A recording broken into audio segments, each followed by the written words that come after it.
Coucou les chats, bienvenue dans cette nouvelle vidéo. Est-ce que ça fait le focus cette histoire? Pourquoi ça fait le focus derrière? Pourquoi ça fait pas le focus sur ma tête? Qu'est-ce qui se passe? Non mais sérieux, pourquoi ça focus pas sur ma tête? Ok. Ok. Ma tête quoi les gars. Alors aujourd'hui, comme promis, je vais vous parler de Noël parce que vous savez, je vous ai déjà beaucoup partagé les traditions qu'on avait avec Connor dans la famille, avec les enfants, comment est-ce qu'on vivait notre Noël biculturel, comment ça se passait aux États-Unis aussi. Je sais que c'est un sujet qui vous intéresse parce que la différence de culture et la façon de faire, les traditions qu'ils ont là-bas, etc. Vous avez toujours beaucoup de questions sur le sujet et c'est normal et c'est vraiment très très cool, je suis toujours contente d'y répondre. Mais vous m'avez aussi demandé, et toi alors, comment tu vivais ça quand tu étais petite, toi dans ta famille, en Suisse? Est-ce que vous avez des différences par rapport à nous en France, enfin, pour mes abonnées françaises qui m'ont posé la question. Alors du coup, je me suis dit que j'allais vous faire ce petit small talk, voilà, où on se répond en tête à tête, on passe un petit moment ensemble. Ça va être un petit moment sympa où je vais partager avec vous des souvenirs de mon enfance pour vous raconter comment est-ce qu'on a fêté Noël quand j'étais petite, comment ça se passait. Alors, je commence. Attention, va falloir suivre, parce que je vais vous parler de toute ma famille.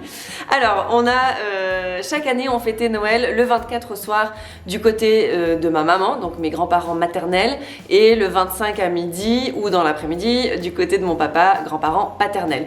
Donc du côté de ma maman, c'était papy et mamie, et du côté de mon papa, c'était grand-papa et grand-maman. Voilà, comme ça, si je parle de papy, mamie ou de grand-papa et grand-maman, vous savez du quel côté ça se situe. Le 24 au soir, c'était d'abord chez papy et mamie. Alors, il faut savoir que ma maman, ils étaient 4 frères et sœurs, 3 filles, 1 garçon, et qu'en fait, chaque année, alors c'était très codifié de ce côté-là, très très codifié, et c'était chaque année la même chose. Vraiment, on ne dérogeait pas à la tradition.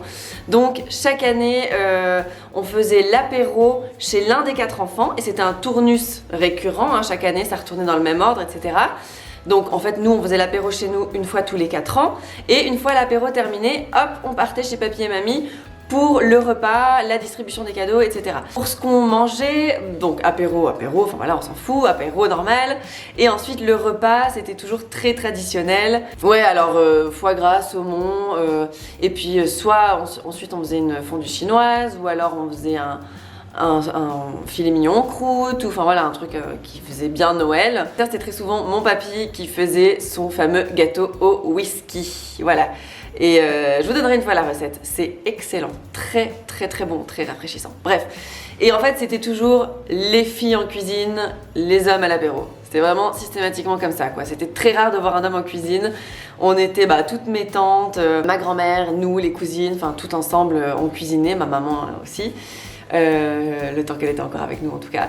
Et donc on faisait le repas, les femmes et les hommes buvaient l'apéro, buvaient des coups, enfin voilà, c'était très, voilà, à l'ancienne on dira. Mais bon, c'était des moments qui étaient vraiment chouettes, qu'on partageait ensemble. Moi avec mes cousines on était hyper soudées, enfin comme des sœurs, donc enfin Noël pour nous était très très important, surtout du côté de ma maman. Je sais pas pourquoi, il y a toujours eu ce truc où avec mes cousines de ce côté-là, on a toujours été fusionnelles.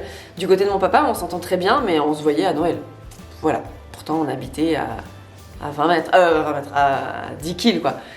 Mais on se voyait que pour les fêtes. Bref, les cadeaux du côté de ma maman, comment ça se passait? En fait, on se réunissait généralement en novembre pour tirer les billets. Donc il y avait 2 tirages au sort, le tirage au sort des enfants, le tirage au sort des adultes. Et donc en fait on tirait un nom qu'on gardait secret, c'était Secret Santa, hein. Mais on a toujours fait ça, depuis toujours, ça a toujours été comme ça. On n'a jamais fait un Noël où on offrait des cadeaux à tout le monde, jamais. Ça a toujours été comme ça, depuis que je suis née, voilà. Ça a toujours été comme ça, je le répète encore une fois. Bref, du coup, on tirait le billet, on gardait ça secret, et puis... je me souviens plus très bien de comment ça se passait chez les enfants parce que c'était pas vraiment nous qui nous en chargions, c'était nos parents. Mais dès que tu passes du côté des adultes, je crois que c'était à 12 ans, du coup tu devais faire un cadeau d'une valeur de 100 francs, c'était la valeur maximale du cadeau. Et donc arrivé le soir de Noël, on distribuait les cadeaux une fois arrivés chez mes grands-parents. Donc chacun devait amener discrètement son cadeau dans la cheminée parce qu'ils avaient une énorme cheminée. Et donc on mettait un grand drap dessus, bref, voilà, je vous épargne les détails, mais chacun allait glisser son cadeau sous le drap sans que personne ne regarde, et ensuite on s'asseyait tous à table, tous n'importe quoi, dans le salon, On retirait le drap et les enfants faisaient la distribution des cadeaux. Il y avait un nom dessus, il fallait l'amener à celui à qui était destiné le cadeau. La personne ouvrait le cadeau, tout le monde ouvrait ses cadeaux et après on faisait des tours et des tours pour deviner qui c'est qui nous avait offert le cadeau. Donc on proposait quelqu'un, si c'était lui, bah voilà, on disait merci, et si c'était pas lui, bah ça passait au suivant, puis après ça revenait, etc., etc. C'était vraiment un chouette moment. Moi c'était un moment que j'adorais, tellement convivial, où on était tous ensemble, vraiment tous ensemble, et là il y avait plus personne en cuisine, on était tous ensemble, et c'était trop beau quoi. C'est vraiment moi un de mes plus beaux souvenirs de Noël, c'était ce moment, ouais, tous ensemble autour des cadeaux, à discuter, à rigoler, à boire du vin, enfin c'était génial, vraiment génial. J'ai plus de batterie. Et bien ça va être compliqué. Une fois qu'on avait trouvé, chacun avait trouvé qui lui avait fait son cadeau, et bien on passait tous à table. Et voilà, on passait un bon moment à table. Après ça, il y avait toujours la partie des jeux. On faisait toujours des jeux de société, des petits bacs, des conneries quoi, des dessiner c'est gagner, enfin vraiment. Puis on traînait à table jusqu'à tard, jusqu'à ce qu'il soit l'heure de partir à la messe de minuit. Alors personne n'allait à la messe de minuit à part mes grands-parents et souvent un de leurs enfants les accompagnait. Mais nous en fait on attendait la fin de la messe de minuit, c'était vraiment la tradition. Bon là c'était quand on était déjà un petit peu plus âgé évidemment, quand on était ado plus. Et donc on rejoignait mes grands-parents après la messe de minuit avec mes cousins, mes tontons et compagnie. Et en fait on faisait la sortie des messes de minuit. Et on en faisait 3 ou 4 comme ça. On se faisait la tournée des églises, la fin des messes de minuit. Pourquoi ? Parce qu'il y avait distribution de vin chaud devant. Et du coup, et puis en plus, on vient d'un tout petit... ouais, c'est une ville, mais on peut dire un petit village, quoi. C'est pas... Sierre, c'est tout petit. Et on allait même dans les villages environs parce que on se connaît tous et on savait qu'on allait tous se retrouver aux sorties de messe. Et alors pourtant moi je suis pas du tout croyante, pratiquante, rien du tout. Mais voilà, c'était le moment convivial où tout le monde se retrouvait après avoir eu ses repas de famille, etc. pour boire du vin chaud. Et après ça, on sortait tous. On sortait, on allait faire la fête jusqu'à pas d'heure, jusqu'au lendemain. Et puis c'était hyper cool. C'était vraiment notre sortie annuelle avec tous les cousins. C'était là et c'était trop génial quoi, on s'éclatait. Il y avait toujours un bar qui était ouvert ce soir-là, ou alors on allait en station, enfin c'était vraiment... C'était très festif, très festif. Et puis ensuite le 25, eh bien on allait chez grand-papa et grand-maman. Donc déjà on cuvait notre vin, c'était un peu compliqué. On n'avait plus vraiment envie de manger en se réveillant, mais bon après voilà on se remettait dedans et c'était reparti. Enfin. Et du coup chez grand-papa et grand-maman c'était totalement différent, là c'était beaucoup moins codifié. C'était grand-maman qui faisait tout le repas. On lui donnait des petits coups de main et tout, mais elle tenait vraiment à nous faire toujours son repas de Noël et... Oh, mon Dieu, quelle bonne cuisinière, ma grand-maman. Oh là là, vraiment, ces plats, ils sont incroyables.